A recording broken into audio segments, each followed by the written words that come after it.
Imagine a granite monolith rising abruptly from a vast expanse of sand and sea. The tides here are fickle, treacherous. They can shift from tranquil to terrifying in a blink. Twice a day, the sea rushes in, reclaiming the land, turning Mont Saint-Michel into an island fortress. The air hums with an ancient energy. Whispers of forgotten prayers seem to cling to the stones. Legends abound, tales of sea monsters and ghostly monks. This is Mont Saint-Michel, a place where myth and history intertwine.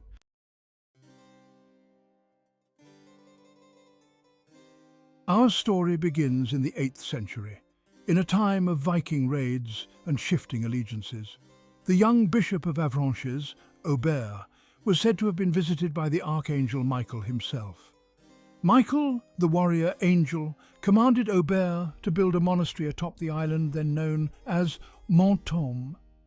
Aubert was initially hesitant, doubtful of the vision. Michael, however, is not known for his patience. The archangel pressed his fiery finger to Aubert's skull, leaving a physical mark as a reminder of his divine command. Convinced and perhaps a little singed, Aubert set about his sacred task. Thus began the long and arduous process of transforming the rocky outcrop into a fortress of faith. Pilgrims, drawn by the promise of miracles and divine protection, began to flock to the mount. The once desolate rock began its transformation into a beacon of Christianity.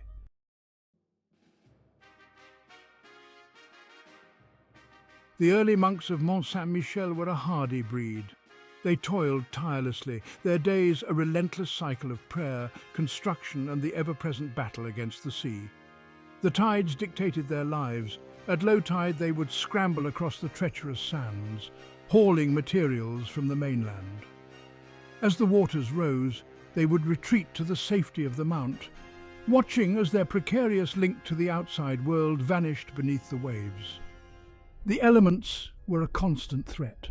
Storms lashed the island, sending waves crashing over the ramparts, yet these hardships only seemed to strengthen their resolve.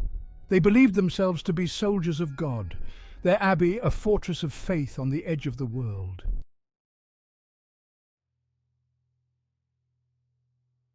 Word of the abbey's growing wealth spread far and wide, attracting unwanted attention. The Vikings, those ruthless raiders from the north, had begun to plague the coasts of Francia. Their longships, sleek and deadly, appeared on the horizon like wolves stalking their prey. The monks watched in terror as the pagan horde descended upon the mainland, leaving a trail of fire and bloodshed in their wake. The abbey, once a beacon of hope, now seemed perilously vulnerable.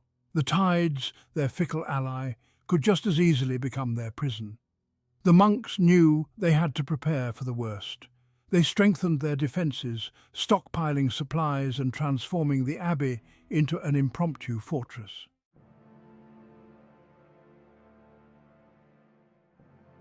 The legend of Mont Saint-Michel's impregnability began during those dark days of the Viking siege. Time and again, the Norsemen hurled themselves against the abbey's defences, only to be driven back by a storm of arrows and stones. The monks, their numbers dwindling, fought with the strength of 10, their courage fueled by desperation and unwavering faith. One story, whispered among the brotherhood for generations, tells of a lone monk named Benedict. As the Vikings battered down the main gate, Benedict, armed with nothing but a crucifix and a voice made strong by fear and fury, stood his ground. He called upon the power of St. Michael, his voice echoing across the battlefield, and a strange calm descended upon the defenders. The Vikings, momentarily stunned by this display of defiance, hesitated. It was then that the tide, as if guided by a divine hand, turned. The waters rushed in with terrifying speed, trapping the Viking raiders between the rising tide and the unyielding walls of the abbey. The attack had been repelled, the abbey saved by a force greater than themselves.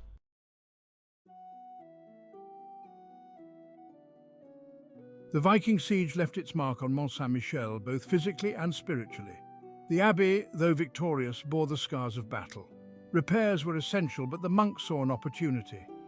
This was a chance not just to rebuild, but to expand, to create a monument worthy of their divine protector. Thus began the Romanesque period of construction, a century of intense labour and architectural ambition. The abbey church, its original dimensions dwarfed by the growing needs of the monastery, was expanded and reinforced. Massive pillars, their rough-hewn granite, a testament to the strength and simplicity of the Romanesque style, rose to support the weight of the new structure. The crypts, those subterranean spaces dedicated to prayer and contemplation, were enlarged and extended deep into the heart of the island.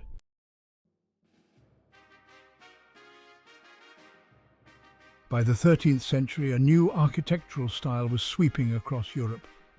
Gothic, with its emphasis on height, light and intricate ornamentation, reflected a changing world, one where faith and reason began to walk hand in hand. Mont Saint-Michel, never content to be left behind, embraced this new aesthetic with characteristic zeal. The abbey church, its Romanesque solidity now deemed too austere, underwent a radical transformation. Massive pillars were replaced with slender columns that seemed to defy gravity, their surfaces adorned with delicate carvings. The small, high windows of the Romanesque period gave way to soaring stained glass masterpieces, bathing the interior in a kaleidoscope of coloured light. The addition of the merveille, a marvel of medieval engineering, cemented Mont Saint-Michel's reputation as a true architectural wonder. This daring four-storey structure, perched precariously on the very edge of the rock, housed the monks' living quarters, refectory and cloister.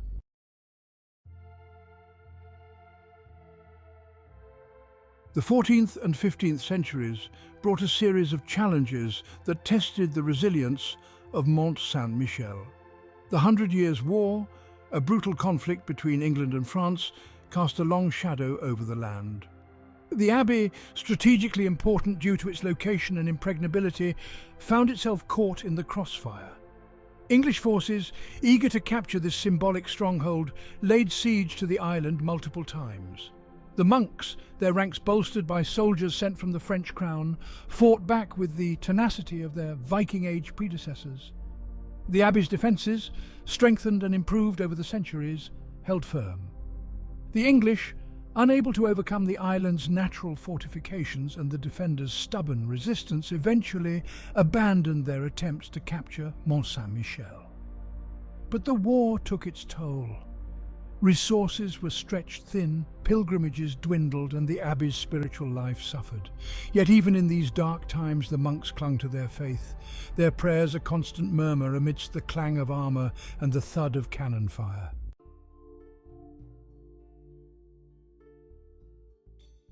The 100 Years' War, a brutal clash between England and France, raged across the land. Armies marched and clashed, leaving a trail of devastation in their wake. Mont Saint-Michel, perched on its tidal island, stood as a silent witness to the chaos. Its formidable defences and strategic location made it a coveted prize, a tempting target for both sides. While the war raged on the mainland, the abbey became a refuge. People, fleeing the violence and uncertainty, sought sanctuary within its walls. Peasants, their livelihoods destroyed, huddled alongside merchants whose fortunes had vanished overnight. Even nobles, their castles no longer safe, sought the protection of the Archangel Michael.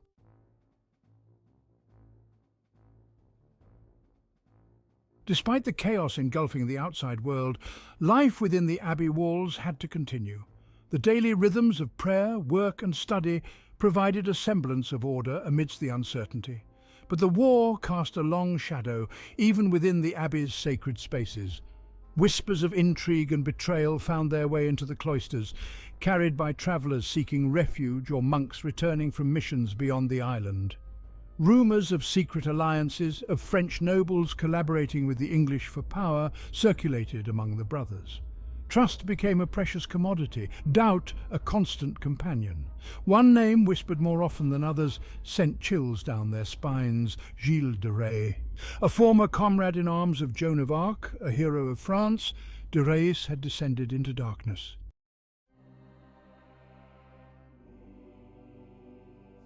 The abbey's renown as a holy site remained undiminished even in these turbulent times. Pilgrims, though fewer in number, still braved the treacherous tides, drawn by the promise of miracles and the hope of spiritual solace. Among them came a peculiar procession, their arrival causing a stir within the abbey walls. They were keepers of a sacred relic, a treasure of immense value, the crown of thorns, said to have been worn by Christ himself during his crucifixion. The relic, a potent symbol of faith and sacrifice, had been entrusted to the monks of Mont Saint-Michel for safekeeping. It was a king's ransom in gold and jewels, a tempting target for any army, but even more valuable for its religious significance. The arrival of the crown brought with it a renewed sense of purpose, a reminder of the abbey's sacred duty. Security was tightened, prayers intensified. The Renaissance, a time of intellectual awakening, cast a long shadow over medieval Europe. Its emphasis on human reason challenged the Church's authority. Mont Saint-Michel felt the winds of change. The flow of pilgrims began to ebb. The abbey's coffers dwindled. Monks found themselves increasingly isolated. The island felt like an outpost of a fading order. Yet the spirit of inquiry reached even this remote corner. Some monks explored forbidden texts of classical antiquity. They studied Plato and Aristotle, challenging their beliefs. This curiosity was met with suspicion and fear. The abbey's hierarchy saw these ideas as a threat. A battle for the soul of Mont Saint-Michel was brewing.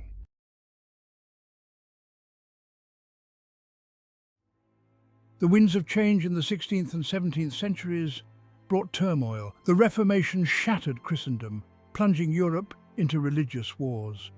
Mont Saint-Michel's strategic importance was thrust to the forefront. The French crown saw the potential of the island fortress. Mont Saint-Michel was transformed into a state prison.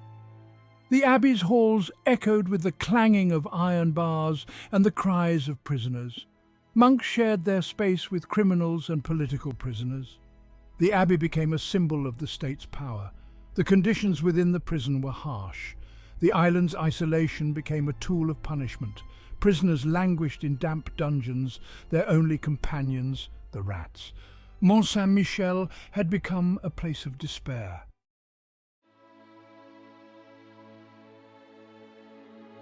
The French Revolution, a storm of popular fury that swept away centuries of tradition and privilege, had a profound impact on Mont Saint-Michel. The abbey prison, seen as a symbol of royal tyranny, became a target for the revolutionaries' wrath. The monks, already reduced to a handful, were expelled, their ancient order scattered to the winds. The abbey's treasures, accumulated over centuries of piety and patronage, were looted or destroyed. The prison was emptied, its former inmates either freed or marched off to meet their fate at the guillotine. For a time, Mont Saint-Michel stood empty, a silent monument to a bygone era. The tides, as they had for millennia, continued to ebb and flow, indifferent to the upheavals of human history. But the island, steeped in legend and imbued with the spirit of resilience, was not destined to remain a ruin.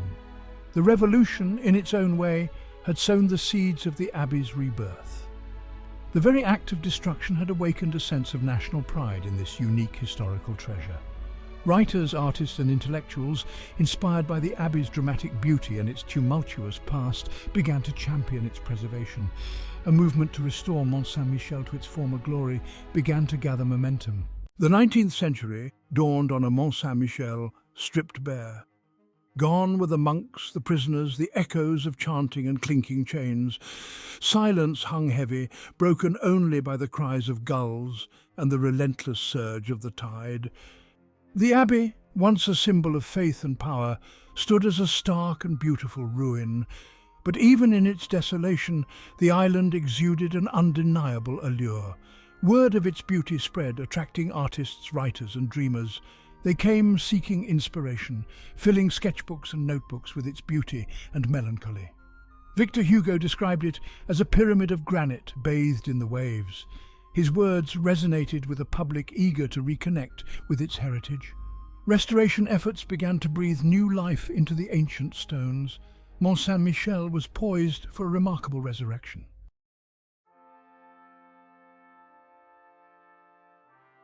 The 20th century witnessed the full flowering of Mont Saint-Michel's Renaissance. Restoration efforts transformed the island, fueled by national pride and historical preservation. The abbey, its stones repaired, soared towards the heavens. In 1979, Mont Saint-Michel was designated a UNESCO World Heritage Site. The island became a testament to shared heritage, connecting people globally. Visitors swelled from a trickle to a flood. Tourists, pilgrims and history enthusiasts flocked to experience its beauty. The abbey welcomed visitors from all walks of life. But the island's popularity brought new challenges. Infrastructure threatened the delicate ecosystem of the bay.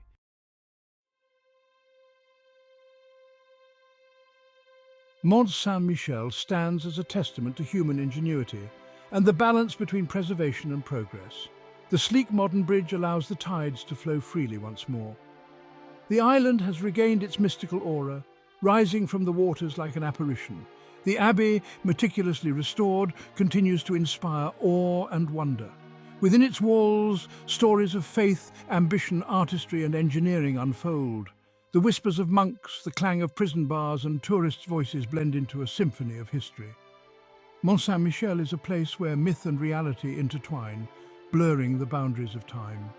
The legend of Archangel Michael continues to draw pilgrims seeking solace and spiritual connection.